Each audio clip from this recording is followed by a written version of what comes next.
My name is Anatoly Motkin. I'm president of StrategEast. Today, we're going to discuss how the COVID-19 crisis is reshaping the global economy and the labor market. The crisis caused by the COVID-19 pandemic destroyed millions of jobs, broke many traditional supply chains, put some sectors of the economy on the brink of destruction, and gave another unexpected impetus to others. The countries of Eurasia, like all emerging markets, are among the main victims of the crisis. What future the economies of Eurasia await? Do some local industries have chance to make a breakthrough, or do they only need to think about cutting costs and reducing losses? I am proud to introduce you our distinguished guests. Torbjörn Becker, Director of Stockholm Institute of Transition Economics; Margot Ellis, Senior Deputy Assistant Administrator in USAID; Artur Radziwill, Director for Country Economics and Policy in EBRD. Personal views of our speakers are not necessarily reflecting the views of the institutions that they're affiliated with. Torbjörn, I'd like to ask you, the pandemic has led most of the post-Soviet countries to recession. What is your forecast for the economic development in Eurasian region? Since we know that the Russian economy is very important to the whole region still, the problems that we can forecast in terms of falling oil prices and the impact that can have on Russia is going to spread across the region. And of course, several other of the countries in the region are also quite heavily dependent on exporting hydrocarbons. So this is going to be a serious issue. And since another big chunk of income is coming from workers' remittances, this is also being sort of reduced in this in these circumstances. So again, that's going to add to that burden. But I think my main point is just this is a good time to revisit what the growth strategies are in the region and really think about what are the institutional reforms, how can you upgrade your education and research system, etc., to become sort of more modern economies and not over-reliant on hydrocarbons and exporting sort of workers. So, please, do you think that before the recession caused by the pandemic, what was the trajectory of economic development in those countries, like all other Eurasian countries who are neighboring Russia? Was it only based on the natural resources or hydrocarbons, or have you paid attention to some transformation from the natural resource-oriented economy to a knowledge-driven economy in the region? Yeah, I mean, we have certainly seen several examples of that. I mean, Belarus is often mentioned. That's one case where you have a strong IT sector showing up. Also in Ukraine, you have I know Swedish companies going to Ukraine to outsource some of their IT services. So I mean, we definitely see that in the region, but I think this is not sort of a thing that can completely sort of replace the hydrocarbons, but I think also it cannot replace the fact that a lot of people go and work in Russia, and Russia in turn is driven by hydrocarbons. So, you know, even a country like Armenia that lacks its own hydrocarbons is extremely highly correlated with Russian GDP growth because of the other economics links they have with Russia. So, you know, the former Soviet Union countries are still quite connected in terms of their economies, and Russia is really the dominant force still. So, you know, even if that has changed significantly, that is still an important factor for the region. Thank you. And now I would like to address a question to you, Margot. So from USAID is the biggest aid agency in the world. And what are the USAID priorities today to support the economies in the Eurasian region? Okay, let me give a little bit of background when I talk about our Eurasian or Europe and Eurasia presence countries. I'm talking about the countries in the Western Balkans and the countries of Eurasia. So I'm focusing on that. And I just, in terms of, I wanted to build on some of the things that predecessor was talking about, what concerns us economically. You know, if we look back to the 2008-2009 financial crisis, many of the countries in the regions were able to rebound. And in fact, Azerbaijan, Poland, Albania, Kosovo actually recorded positive economic growth in 2009. And if you looked at the period between 2010 and 2019, many of the countries in the region, including Georgia, Moldova, Armenia, actually had pretty robust growth of exceeding 3% GDP per capita. But it's a different situation now. The 2008 crisis emanated from the financial sector and then spread to the real economy, and it's reversed now. The things that are really concern me and others in our region are some of the structural problems that predate the pandemic and are going to be exacerbated by it, and particularly with regard to the employment market. First of all, you have very high unemployment, especially in the Balkans, for 30% in Kosovo, for example. You have a high degree of informal employment or what we call precarious employment, short-term, finite term. And so, for example, 40% of the GDP in Eurasia is contributed by informal activities. Then you have a critical problem of youth unemployment, which ranges between 30 and 50% in the Balkans, and has led to this outmigration of youth. And then, of course, you have even those youth who are employed, most of them are not, or at least half of them are employed in jobs that have nothing to do with their training. You have high functional illiteracy. 50% of 15-year-olds in 7 of the countries in which we operate are functionally illiterate. You have, in some countries, low female labor force participation rates. And then, of course, what was mentioned before, the dependence on remittances.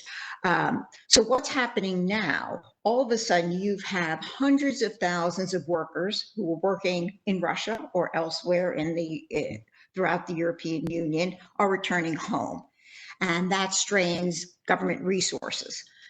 And unfortunately, what we anticipate is that those who will remain will be those less educated, more dependent on social services of the government. And you also have some skilled employees returning, or immigrants returning, but they might, when the situation starts to improve, leave the country again. And then, of course, you have the government's limited capacity to recover, because you have the drain on government revenues, falling remittances, increasing current account deficits. So it's going to be a very strained response by government. And of course, the services sector has been hard hit, and tourism is a significant contributor to the economy in many of the countries in which we operate. And services broadly can contribute about 50% of the GDP in the countries in which we operate. So what's that's going to do is exacerbate disparities between the have and have-nots. So you're going to have, with the flood in of returnees, you're going to have greater competition for fewer jobs, greater societal pressures, pressure for social safety net programs. And then the question is, how much, with the potential for a destabilizing effect from a societal point of view. Add to that, it becomes a fertile territory for the entry of what we call strategic competitors, like China, which comes in, sees an opportunity for predatory lending, which in the long run might not be in the country's interest. So how are we responding? The U.S. government, broadly, USAID and State Department, as of today, have committed more than $1 billion to the response, both in the health arena, responding to in the area of addressing the impact of complex emergencies, but importantly, looking at the second order effect of the COVID pandemic, because how it is affecting social issues, the increase in gender-based violence, for example, but importantly, the economy, the dislocation of small and medium enterprises. Now, we as an agency, as USAID, have been able to adapt many of our programs. And I'll give you an example.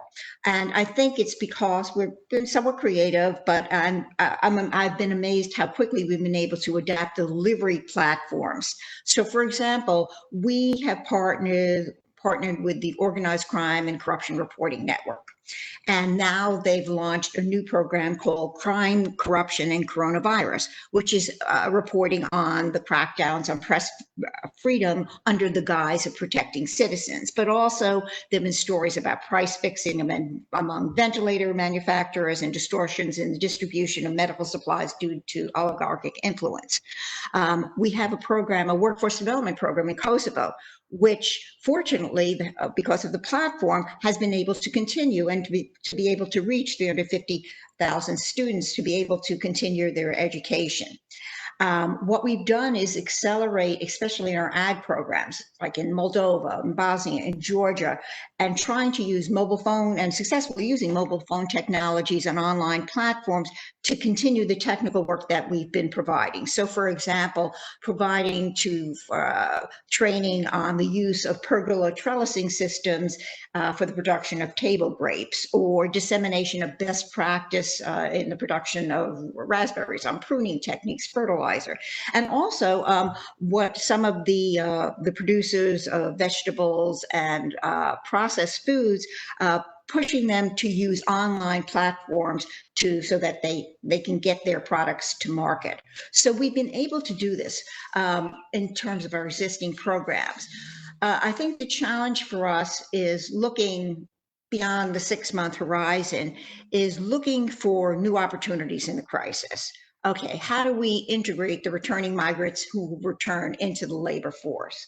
A second thing is, how do we accelerate the use of inclusive education systems, which can be an equalizer? It's all forcing change. A third issue is the transit to digital economy. It was mentioned that many of the countries in the region had started to embrace digital platforms, but how do we accelerate that? And reinvent the retail sector or the tourism sector. So for example, one of the things that we were looking at in Armenia and in other places, which had relied heavily on foreign tourism, which will be slow in taking off. How do you reorient tourism toward domestic tourism? Because people will want to take vacations, but maybe not travel internationally. So how do you reorient your programs to the domestic market? And then also, I think there are opportunities to integrate the sub-regional economies. And we had this thing that we saw in the Western Balkans. The EU has this Green Lanes initiative that had introduced to basically open up a fast track of the trade of essential products during the COVID-19, whether it be food products or medical supplies. Well, how do you institutionalize it so there is more inter-regional trade in the Western Balkans? And then the other thing that we have to really accelerate as a development agency is the introduction of risk mitigation tools so that we can get small and medium enterprises up and running again, whether through our traditional programs or in partnership with the US government's new Development Finance Corporation, so that we can revitalize the small and medium enterprise sector. So we are adapting, but we're looking for new opportunities. So we undoubtedly some significant challenges, but we have to think creatively. And I think, we've got some potentially vibrant economies. I think we have a good start in the digital space among many of the countries in the region. I think we have to exploit those opportunities. Thank you. Thank you, Margot. And I would like to address the next question to you, Artur. So at your current position, you have pretty precise overview of the global economic processes. I'll say it again. At your current position, you have pretty precise overview of the global economic processes. And from your perspective, which sectors of the global economy will have to rethink themselves after the pandemic?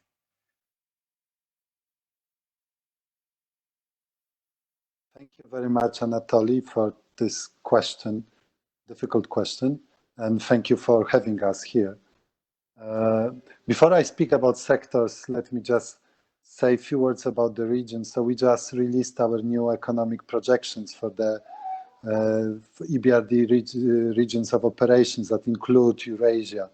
And we see the hit really being very big. So it's around 6 percentage points of the loss of the GDP compared to what we've been predicting before. And I obviously agree fully with Torbjörn that the uncertainty is very high, so I wouldn't put my life on those numbers, but it just shows the scale of the challenge, scale of the impact. While it's obviously different across different countries and different regions, which is linked to your questions, the impact on different sectors. So obviously one sector which is most directly affected is tourism and services related to tourism, to business travel. And we see a big hit in many of our countries of operations. And some of these countries are have the hit, which is the biggest. We also see hits to the services sector, much of it being informal, much of it being based on face-to-face interactions, which are now more difficult because of lockdowns. And even when the lockdowns is released, it's not clear how some of these transactions would be able to take place. But then some of the most successful countries in the region, they managed to integrate themselves into global value chains, into manufacturing chains. And that's kind of paradoxical because this openness, this integration with the rest of the economy started to be a little bit of the liability, at least in the short term, because they were first to be hit by the problems with the downstream and upstream value chains.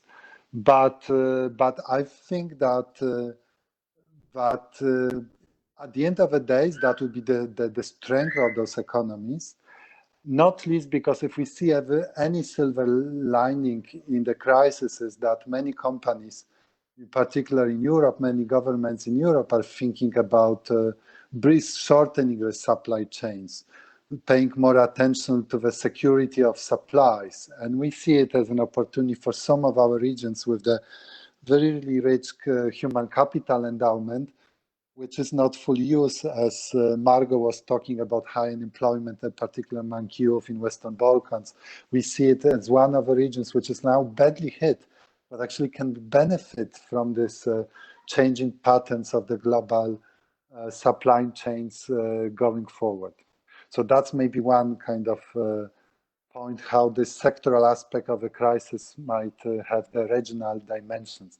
Other big question is obviously about the increased role of the digital technologies. And I think that unfortunately the crisis showed in this first phase that this digital divide and all its costs, starting from children that can have access to remote learning, to those that simply do not have the device at home and are excluded from education, to businesses, some of them, and kind of jobs that can be done from home using the internet connection, to those that are effectively shut down. So we see that this digital divide being super important in this crisis. So that's one of the reasons why the work that you are doing with your foundation is so important.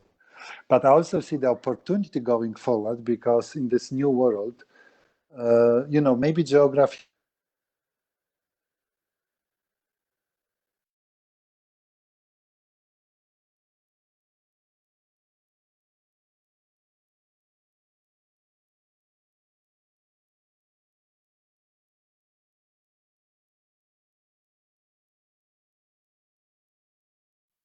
We've lost Artur for a moment.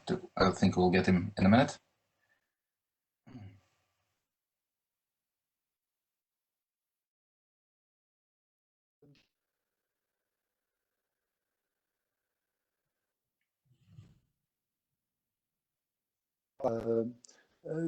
players in advanced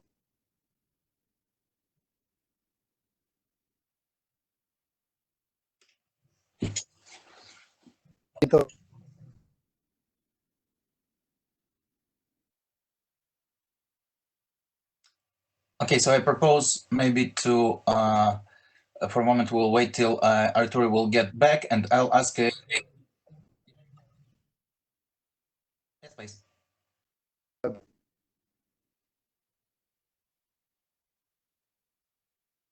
We can see you, Artur. Yes, I don't know at what point I lost you. We just lost you 2 minutes ago when you were talking about the importance of digital, and that not any kid who has it's not a digital that we're divided by digital, because those who don't have a computer were not able to, the kids to study remotely, and then we have lost you. Sorry. Yeah. Okay, so that was the moment when I was praising your work and work of StrategEast, because I think this bridging this divide is its importance is being demonstrated during the crisis, but also success in bridging a divide would determine whether the region can take benefit of the new opportunities in the new world after the crisis, when the geographical distances might become less important if you are connected. So for landlocked economies in Central Asia, for example, for the smart entrepreneurs in the regions, there might be a chance, but there might be a chance only if the infrastructure, when the regulation governance would allow the digitally fueled, powered companies to flourish. So I think that's the reason why your work is so important, be so important for the shape of recovery in the future. And I stop again. Thank you, Artur. And I would ask you, Torbjörn. We were discussing with you, and the part of your speech was about Russian influence in the region, but we also recognize significant Chinese influence in the region. And especially now at the period of recovery, when funds are needed in these economies and in this region, what do you think, would it strengthen the influence, Chinese influence in the region, economic influence in the region, despite the fact that many people without any conspiracy think that there is some role of China in all this pandemic and outbreak of COVID-19, please? Yes, thank you. Yeah, I mean, I think it's fair to say that China is one of the countries that actually sit on resources that they can now invest with pretty low price levels on the asset they can buy around the world. And it's not going to be only the Eurasia region. I think we'll see that sort of across the globe. So I think the challenge in all of these countries is to make sure that you maintain some level of transparency, in particular when you're selling out some state assets, privatize, you give access to important infrastructure investments, etc. You know, it's going to be relevant for China, which is the big country now everyone talks about, but of course it's important as a general point. You know, we have to be serious about not sort of having shady deals with whoever the investor is. And of course, with China, you have the additional concern of what is their long-term strategic interest in this region. And I think most of us would guess that it is a very politically interesting region for China to be invested in. It is closer to home than Africa. Africa, we discuss a lot about sort of getting access to natural resources, etc. But I think the Eurasian region has other more direct strategic sort of links to Chinese interests. So yes, of course, China is going to be looking around this region to see where to invest. I mean, but also over here in the Nordic countries, we just recently saw China becoming the major investor in the company Norwegian, the airline, the Norwegian airline. So, you know, they are going to look for opportunities across the globe. But again, I think the Eurasian region sits close to the policymakers' heart in China. So I think, yes, this is going to be an issue. I think sort of the international community also has to think a little bit, because we have heard these issues about building up unsustainable debts, et cetera, and what that leads to in the long run. And of course, you know, again, this calls for transparency and making sure that current leaderships in whatever country is not going to sell off the assets or indebt the countries for generations to come, not to China or not to any other lender. So, you know, there is going to be a need for a lot of capital in this region in terms of investing in both infrastructure and these connections that we discussed about. And the question is, who is willing now to put in these funds? And I think sort of the US, the EU, IFIs, we should all have a close look and think hard about what happens if we leave this region sort of open to everyone else but us ourselves. So, yes. If I may just ask you a follow-up question. You're now sitting in Stockholm, and I know that you do not represent the government, but still SIDA is a big player in the Eurasian region and as a development agency that is active there. And what do you think should be the Swedish role these days, at least at the Eastern European post-Soviet republics, and also in Caucasus, where SIDA is very active in Georgia, Azerbaijan, Armenia. So what do you think should be the role? And again, what is your perspective? Yeah, again, just to make sure I'm not the representative of any official entities in Sweden, but I think it's quite obvious that what the Swedish government is trying to promote is for these countries to move closer to the EU and benefit from the fact that they are already neighbors in many cases to the EU. We have strong links with them. It's in our own interest to develop these links.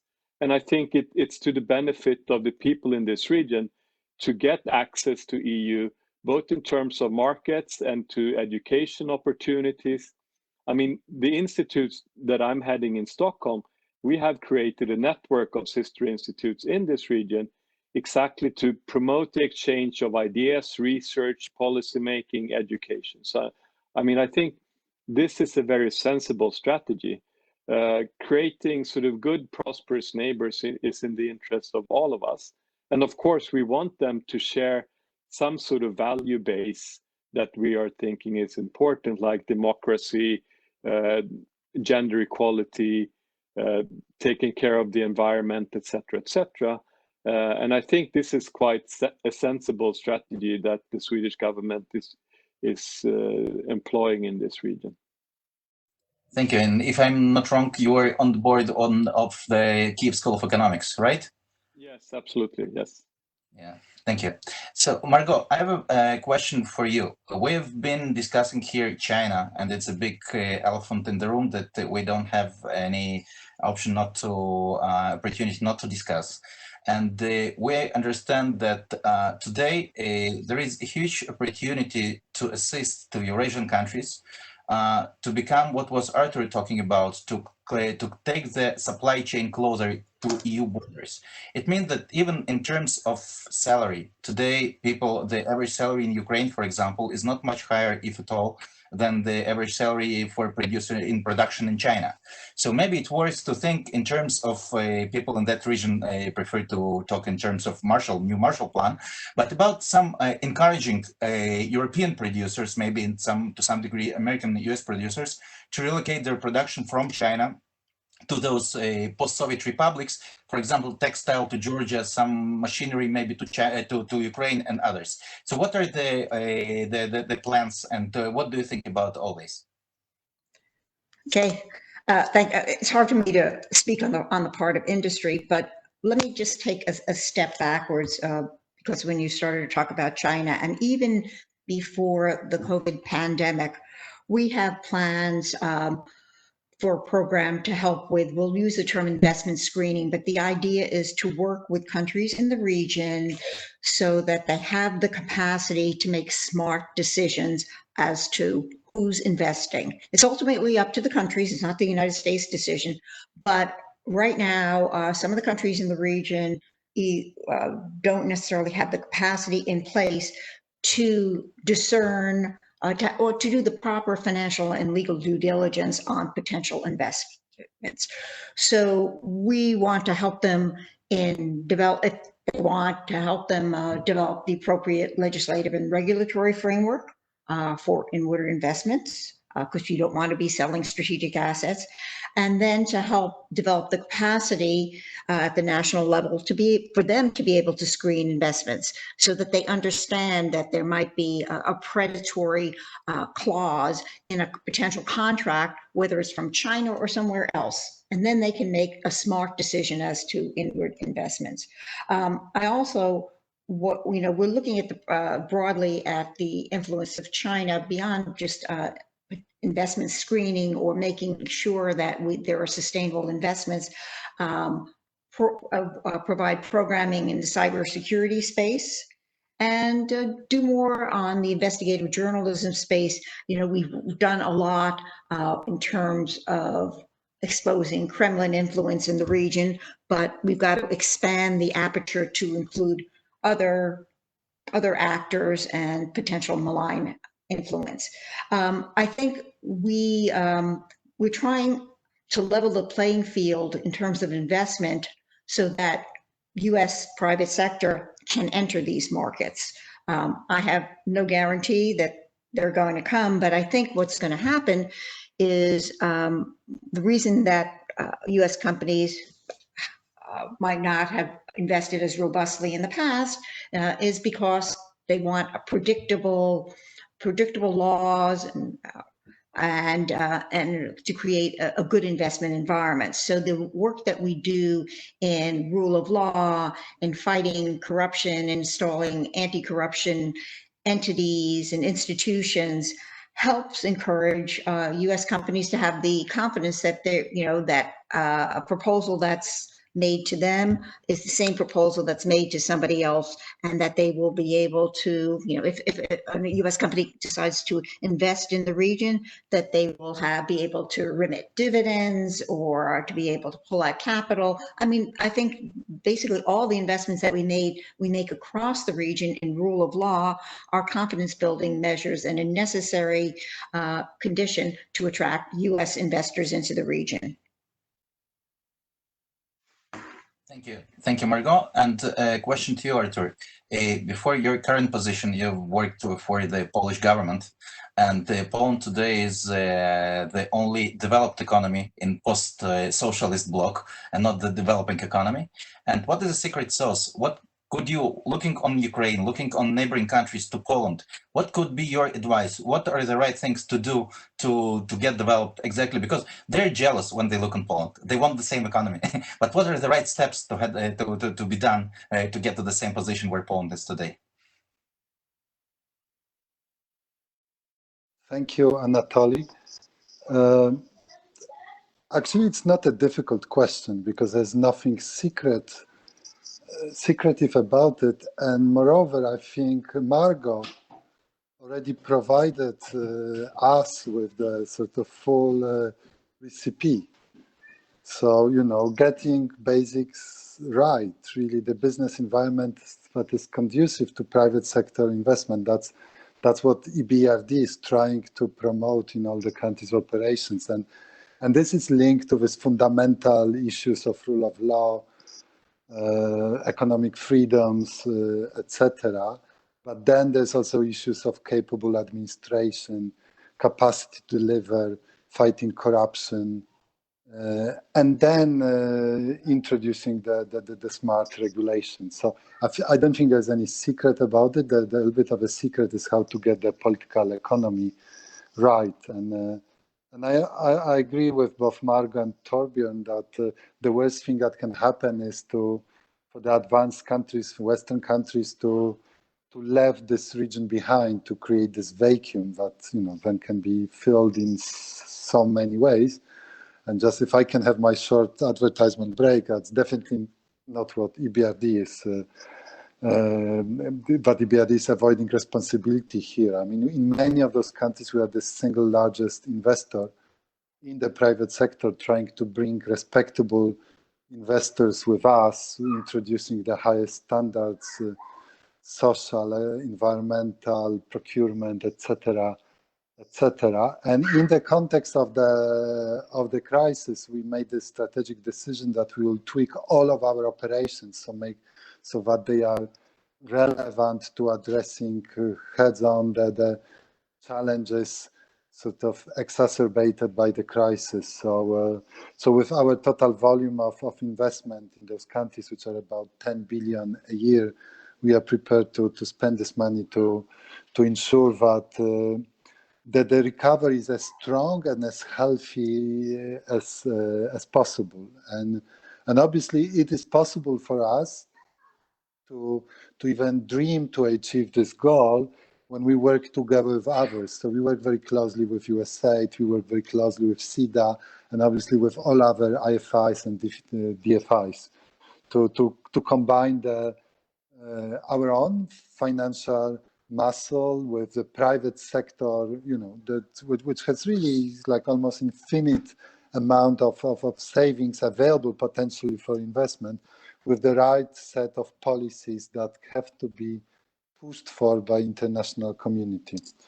So yeah, this is not the easy job, but we do hope that the crisis will give additional impetus for many changes. And Torbjörn started by talking about the dependence on hydrocarbons. So with the current prices of oil and gas, many countries might be a bit more serious than before about trying to diversify their economies. And the first step for diversification is creating conditions for the non-oil sector actually to operate. So I stop here. Thank you. And Torbjörn, back to you again. Again, as we have mentioned, you are on the board of Kiev School of Economics. And when you look on a huge country like in this region, at least in this scale of above 40 million people like Ukraine, and what are their opportunities today? We understand all this, the struggle against corruption, which is completely necessary, rule of law, private property protection, moreover, intellectual property protection, which is extremely important in this region. And USTR in the States works with the right authorities in this region. And also it has been launched a project of creating an intellectual property court in Ukraine, which is set up by UK, and I think it's very important for this region, because till the moment that the people who invent beautiful things in this region will feel protected, they will register and generate the added value in Cyprus, in other countries, and not in Ukraine, not in Belarus, and in any other. But getting back to Ukraine, what do you think is the key issues for them, besides for their industry, for their economy? What should be their priorities these days, taking into account the COVID-19 crisis? Well, that's not a very easy question, but it's interesting. It connects directly to an event we actually hosted today on Ukraine with Timofey Milovanov. He used to be, as you know, the Minister of Economy, and he's now back at the Kiev School of Economics. And I'm not going to repeat what he said in this meeting, but I think what Artur just mentioned is really the political economy of reform. That's kind of the key word for Ukraine. Getting the government or the president or all of the above together and unite and push through the legislation that is exactly about making property rights clear, having the land reform implemented fully, getting the privatization that was off to a good start, that was then reversed. You have to see those issues through. And we understand, of course, as outsiders that, we can tell them this. Sweden or the IMF or the EBRD or the USAID, we can all say that, you need to do this to get our money or to get our support. But, if the local political system is blocked by sort of strong interest groups, I think this is the biggest challenge in Ukraine. And I'm not sure what the solution is, but I think what we are involved in Ukraine is about education and research and policy analysis.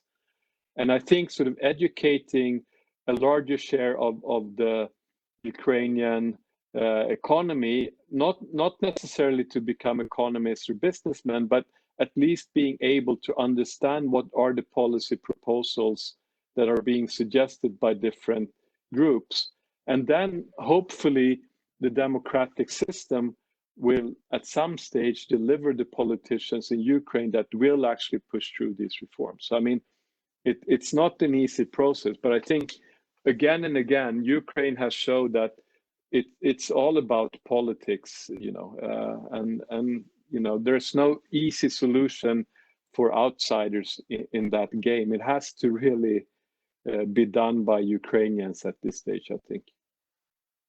And I'll ask you the least scientific question: how optimistic are you about Ukraine these days?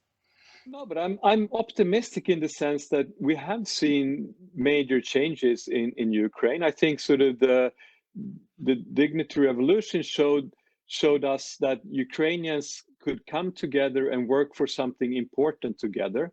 I think I know this may not sound so nice and polite, but I think Ukraine in the past, people there had a very different mindset in the sense of thinking of what's in it for me.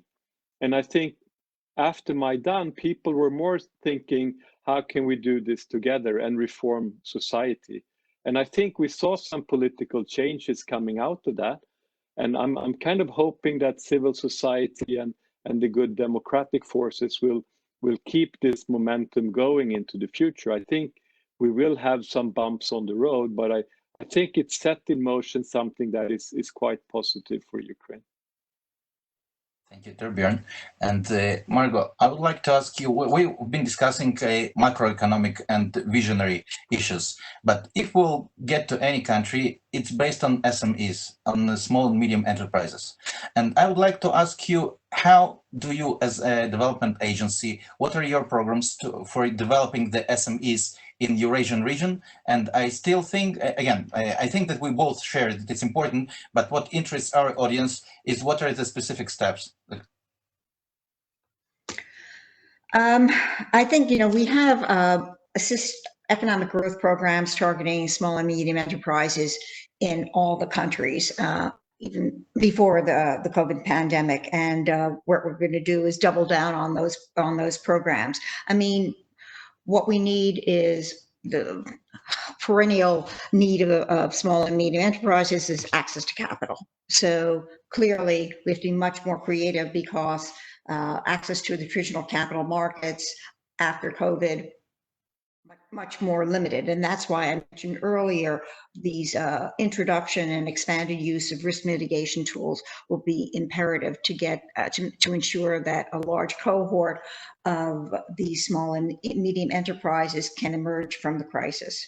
Then it's the whole idea of providing technical assistance to be able to trade domestically and beyond. And it's, most of our programs, the type of this technical assistance, it's the best way to describe them is to provide them with the tools so that companies can meet EU approximation standards, good international standards for trade, whether it's with the European Union or beyond.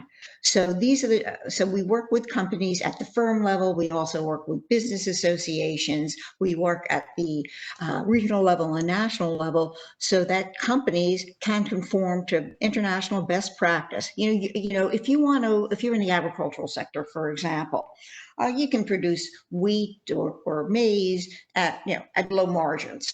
But if you want to be able to exploit greater profits and new markets, you've got to meet standards, produce high value added products like what I mentioned earlier, raspberries. But you do that, but then you have to meet the standards, the pesticide standards, the fertilizer standards, etc. But then how do you get it to market? There are international standards in terms of packaging. So getting them, small and medium enterprises, to understand the best post-harvest handling techniques to be used, the best transport routes, so that they can have access to these international markets. I just want to go back to the Ukraine example that you were talking about before. And I think it's, if I think about the IMF and their quote unquote conditionality or the critical factors to unlock the IMF financing. They dealt with land reform and also the banking law. And what are these? And both of them have to do with breaking down oligarchic control of the economy, which of course opens up opportunities for small and medium enterprises. So I also am positive about Ukraine's future if they can continue on this path. And I think one of the best things that Ukraine has, and it's been demonstrated in Maidan and post-Maidan, is this vibrant civil society that serves as a very powerful check on government excess. So I'm optimistic, but one thing is the war in the East and the conflict in the East, but the other thing is getting rid of and breaking down oligarchic control of the economy. So the work on privatization, looking at the enterprises that can be privatized, but also for those companies that for strategic reasons will remain under government control, improve governance of those enterprises. So I think that's important to the overall future of Ukraine. Thank you. Thank you very much, Margot. And the question to you, Artur, about the, again, small, medium enterprises, and together as a follow-up to your statement about the digital platforms and digital means to develop the business. On my point of view, digital is vital for SMEs in this region as a way to introduce their products and not even in global scale, even in country scale. So my question is for you as in EBRD. What are your programs, EBRD programs, for developing the digital infrastructure and also for capacity building in post-Soviet countries in the Eurasian region? Please. Thank you, Anatoly. That's a great question, because the digital is our new frontier. We are created for this transition, to support transition to market-oriented economy. At some point, we redefined it as sustainable market economy, so taking more into account of the environmental aspects, social aspects. But I think we increasingly see that it needs to be digital is the new adjective that we need to add. So we are obviously investing in, we are helping countries to build the backbone infrastructure like broadband, working with occasionally with sovereign, but more often with the key players in the ICT markets. So that's one big area of our work. We work with the most innovative companies. So we as you know, EBRD is the biggest equity investor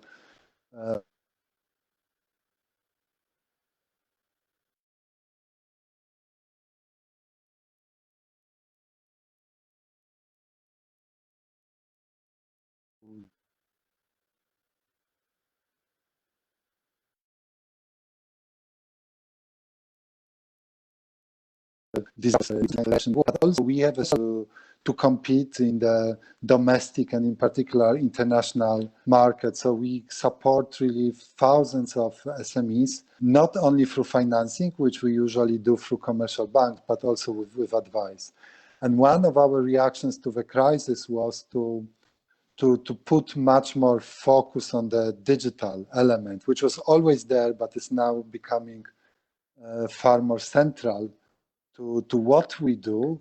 And because of the situation, it became absolutely central to the way we do it, because now most of this advice is actually provided over, over the net, which often requires that our clients first need to get this basic digital preparedness to be able to sort of even access this, our knowledge. So I should stop here, but when you talk with Ukraine, you cannot have EBRD not because this is really like, probably their love and hate relationship. I mean, we are so heavily committed in the country in all ways. And let me just say one word, that I think that the world is kind of underestimates successes that the Ukraine and efforts that Ukraine made since the Maidan revolution. So with all the stop and goes and reversal and the heart attacks that we all having, observing what's happening in the country, we actually see that the country changed quite a lot since Maidan, and many of the most fundamental problems, there were at least serious attempts to address them. So just to mention a few, I mean, like cleaning energy sector, cleaning the banking sector. This is not work done, but really real progress has been achieved. And just to give you the our measure kind of the success is the volume of our investment, which is in private sector. So how many good private sectors we have in the country, how many investors we are able to attract. So actually last year was record high. So we invested like around 1 billion in Ukraine, which was unprecedented. And we, if you look at our projections for growth, we're quite positive for Ukraine. And obviously the COVID changed the macroeconomic projection, but we are relatively optimistic. And but you know, you can never take your eyes off the developments, and you have to be very careful and watchful. But maybe I'm saying what I'm saying is because the kind of global perception of Ukraine is kind of skewed. It's too negative, and it partly is because for some reason Ukraine ends up in the headlines for the wrong reasons. I mean, it's quite incredible, really. But there are many positive things that happened in the country over the last few years. So and last year we saw really the renewed interest from the business community in the country. So I stop here. Thanks.